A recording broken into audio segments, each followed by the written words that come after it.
আৰু আমাক সকলো সময়তে প্ৰেৰণা যোগাই অহা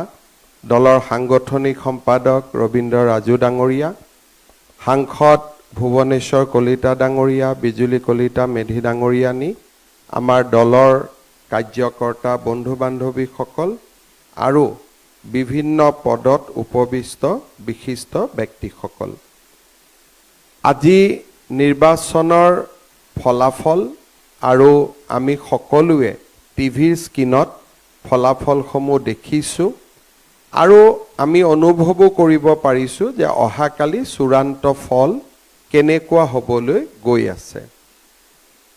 এটা ইতিহাস হ'ব যদি অসমৰ দৰে ৰাজ্য এখনত যি ধৰণৰ ফলাফলৰ খবৰ আমি শুনিছোঁ সি যদি চূড়ান্ত হয় ই এক ডাঙৰ ইতিহাসত পৰিণত হ'ব। ৰাজু ডাঙৰীয়াই মোক জনাইছে, টিভি স্ক্ৰীন চাই আছে, এইবাৰ পঞ্চায়তত আমাৰ জিলা পৰিষদ 397টা আছিলে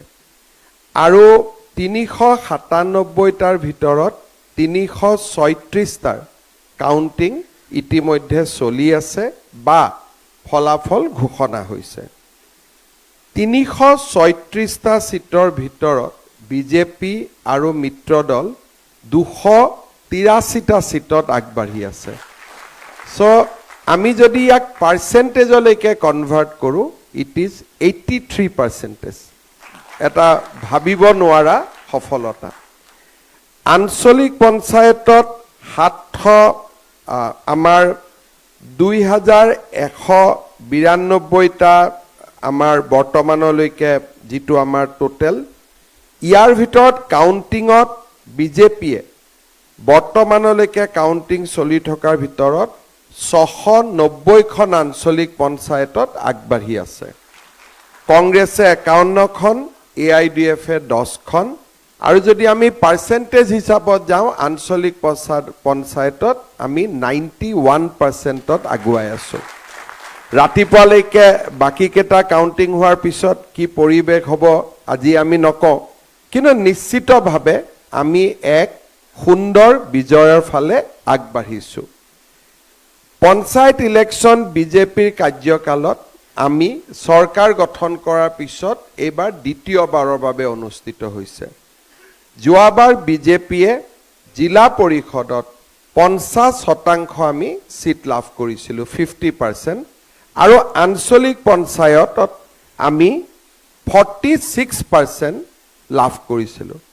তাৰমানে যদি আমি ধৰি লওঁ যে আমাৰ ৰেকৰ্ড কংগ্ৰেছে ভঙা নাই, আমাৰ ৰেকৰ্ড আমিয়ে ভাঙি গৈ আছোঁ। শচীন তেণ্ডুলকাৰে যেনেকৈ নিজৰ ৰেকৰ্ড নিজেই ভাঙে, তেনেকৈ আমি আমাৰ ৰেকৰ্ড ভাঙি গৈ আছোঁ আৰু তেনেকৈ আমি আগলৈও নিশ্চয় আমাৰ ৰেকৰ্ড আমিয়ে ভাঙি গৈ থাকিম, বেলেগে ভঙাৰ সুযোগ নাপায়। লোকসভা নিৰ্বাচনৰ সময়ত আমি অভূতপূৰ্ব বিজয় লাভ কৰিছিলোঁ আৰু অসমৰ ইতিহাসত ইমান সিটত 96 সিটত 96টা সিটত আমি লিড পাইছিলোঁ যদি বিধানসভালৈকে কনভাৰ্ট কৰোঁ। ভুৱনেশ্বৰ দা বহুত দিনৰ পৰা অসমৰ ৰাজনীতিত আছে, বিধানসভাত 96 সিটত লিড পোৱা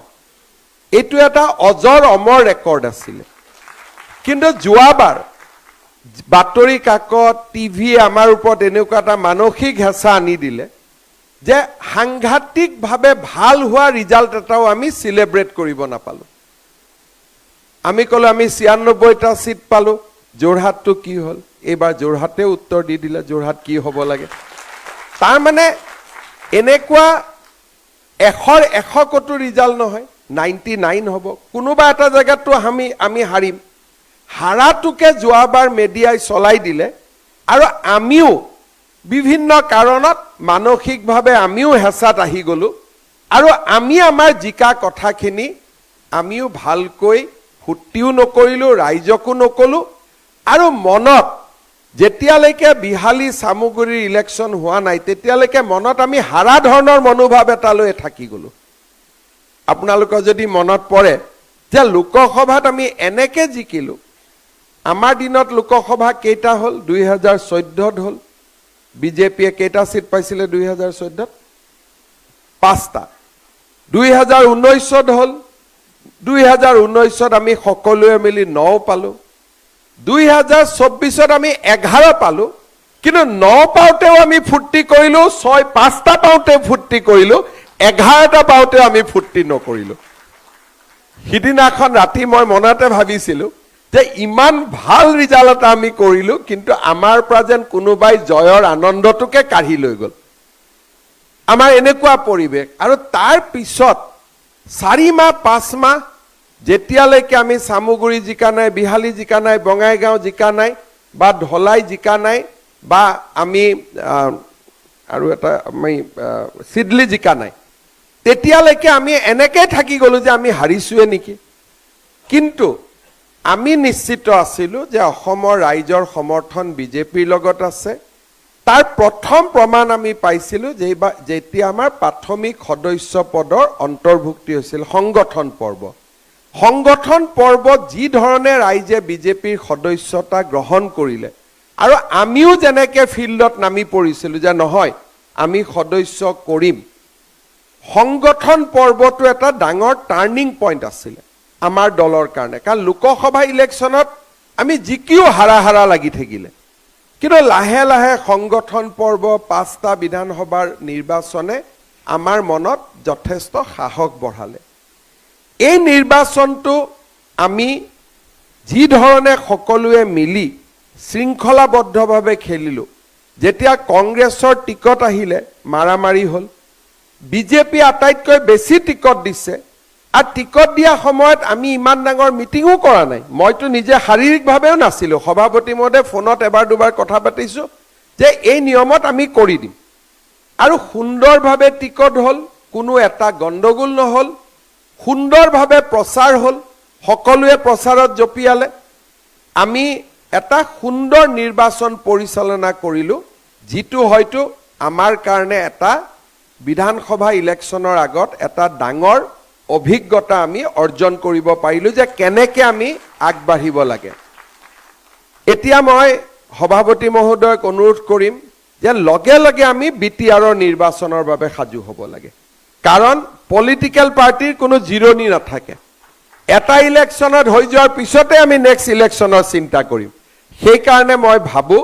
অহাকালি ৰিজাল্ট হৈ যোৱাৰ পিছত আমি ডেফিনেটলি দেশৰ পৰিস্থিতি যদি উন্নত হয় আমি আনন্দও কৰিম কাৰণ আনন্দ কৰাটো কোনো বাধা নাই যদি দেশৰ পৰিস্থিতি ভালে থাকে আজি ৰাতিটো কেনেকৈ পাৰ হয় অহাকালি ৰাতিটো কেনেকৈ পাৰ হয় ডেফিনেটলি আমি আমাৰ যিটো ভাৰতীয় সেনা বাহিনীৰ প্ৰতি যিটো আমাৰ শ্ৰদ্ধা বা ভাৰত মাতৃ প্ৰথম তাৰ পিছত আমাৰ দল যিটো আমি সদায় কওঁ যে দেশ প্ৰথম দল দ্বিতীয় ব্যক্তি তৃতীয় গতিকে আমাৰ কাৰণে দেশ প্ৰথম গতিকে অহাকালি আজি দেশৰ পৰিৱেশ পৰিস্থিতিয়ে যদি আমাক অনুমতি দিয়ে ডেফিনেটলি আমি ভালকৈ ফূৰ্তিও কৰিম আৰু আমাৰ নৱনিৰ্বাচিত সভাপতি আছিলে সভাপতিৰ নেতৃত্বত আমি ইমান আসন লাভ কৰিছো গতিকে ফূৰ্তি কৰাটো আমাৰ অধিকাৰৰ ভিতৰতেই পৰে কিন্তু এটা সেকেন্ড দেশ আগত গতিকে আমি দেশৰ পৰিৱেশ চাই লম আৰু সঁচাকৈ যদি দেশৰ পৰিৱেশে অনুমতি দিয়ে আমি নিশ্চয় ফূৰ্তিও কৰিম আমি বিজয়ৰ আনন্দও আমি ৰাইজৰ লগত সমভাগী হ'ম এটা মোৰ অনুৰোধ থাকিব যে প্ৰত্যেকটো বিজয় আমি অহংকাৰ নহয় আমি সমৰ্পণেদি ল'ব লাগিব যে এই বিজয়ে আমাক যদি অহংকাৰ কৰে তেতিয়ালে নেক্সট হৰাটো লগে লগে আহিয়ে যায় আজি যদি আপোনালোকে চাই যোৰহাটৰ বিজয়ে কংগ্ৰেছক ইমানে অহংকাৰী কৰি দিলে যে যোৰহাটৰ পৰাই পতন আৰম্ভ হৈ গ'ল কাৰণ অহংকাৰক মানুহে কেতিয়াও স্বীকাৰ নকৰে আমি অহংকাৰ নহয় সমৰ্পণৰ মনোভাৱেৰে ৰাইজে আমাক এটা বিজয় দিলে এতিয়া আমি ৰাইজক আৰু বেছিকৈ সেৱা কৰিম সেই সমৰ্পণৰ মনোভাৱেৰে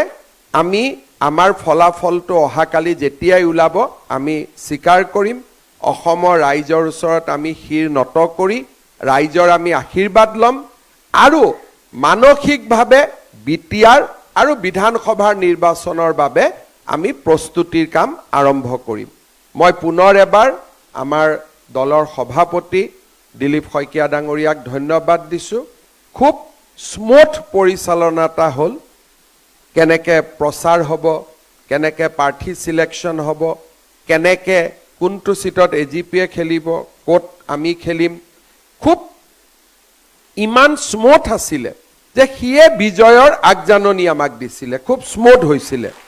এতিয়া আমি একেটা কাম বিটিআৰত কৰিম আৰু সমান্তৰালভাৱে আমি আমাৰ বিধানসভা সমূহতো আমি কামকাজ আৰম্ভ কৰিম कल राजू जी से भी हमारा बातचीत हो रहा था हमारा पार्टी में हमारा हमको प्यार करने वाला मोदी जी को प्यार करने वाला लोग बहुत है लेकिन बूथ में कार्यकर्ता खड़ा करना ये भी हमारा संगठन का एक बहुत बड़ा काम है तो थोड़ा बहुत अभी हमें हर बूथ में हमारा फिक्स पॉकेट बन जाए कि 10-20 हमारा युवा साथी हमारा साथ है ये माहौल बनाना हमारे लिए जरूरी है और साथ में हमें देखना पड़ता है कि अगले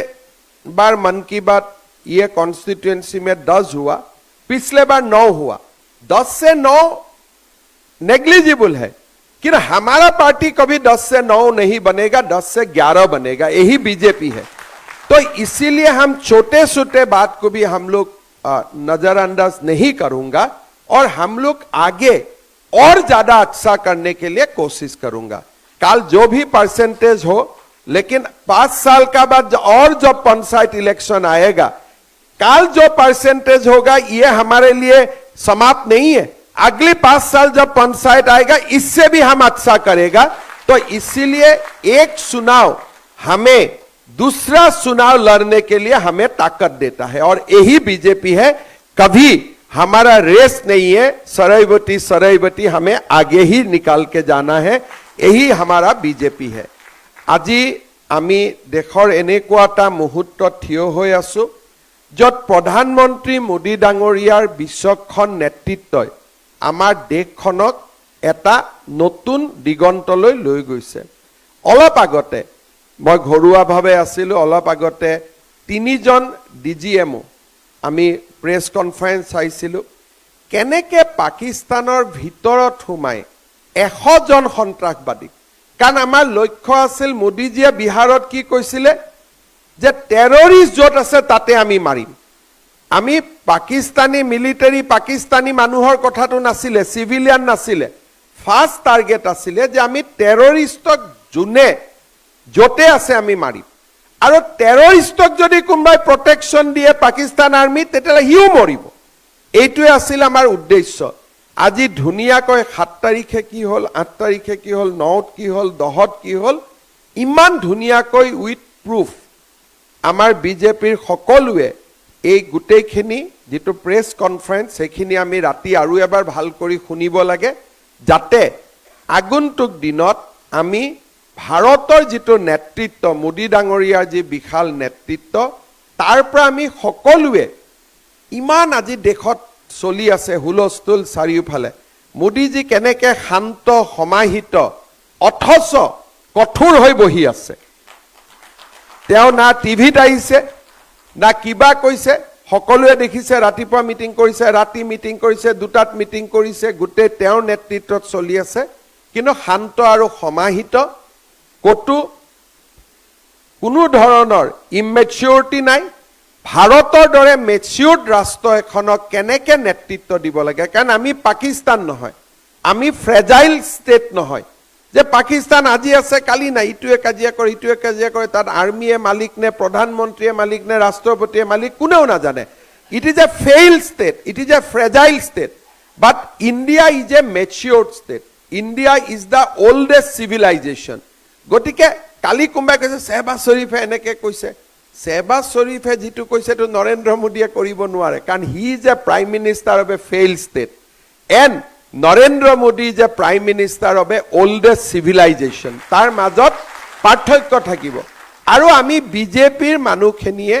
এই কথাবিলাক ৰাইজক আমি ক'ব লাগিব যে আমি ভাৰতে এতিয়া এটা এনেকুৱা পৰ্যায়ত গৈ থিয় হৈছো যে বহু ৰাষ্ট্ৰই আমাক অনুসৰণ কৰে এতিয়া আমি কাকো অনুসৰণ কৰাৰ কথা নুঠে আজি তিনিজন ডিজিএমৱে যে আমি কেনেকে এটা কৈ মাৰিলো এতিয়া আমি ভাৰতত আছো, পাকিস্তানে কৈছে আমি ভাৰতক ক্ষতি কৰিলো, কিন্তু আমিতো সকলোৱে জানো নিজৰ দেশতে বহি আছো, কাৰোতো একো ক্ষতি হোৱা নাই, কাৰো ক্ষতি হোৱা নাই, অহা যোৱা সব ধুনীয়াকৈ চলি আছে।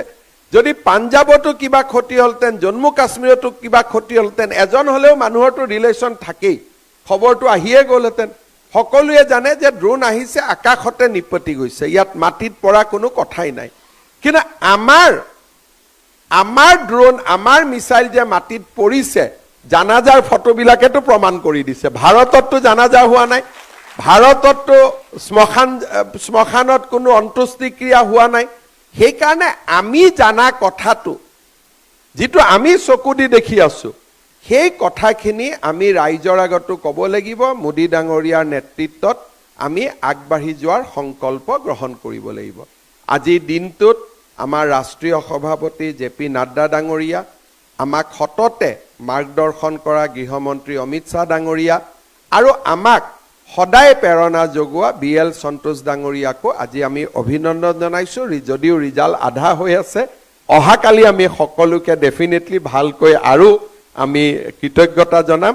আজি আমি সকলোৱে প্ৰাৰ্থনা কৰিম যাতে যিটো টিভিৰ স্ক্ৰীনত দেখি আছো সেইটোৱে যাতে ৰিজাল্ট হয় আৰু তাতকৈ অলপ বেছি হয়। ইয়ে দিল মাঙে মোৰ, গতিকে আৰু যাতে অলপমান বেছি ভাল হয় আমি তেনেকে আশা কৰিম। এতিয়া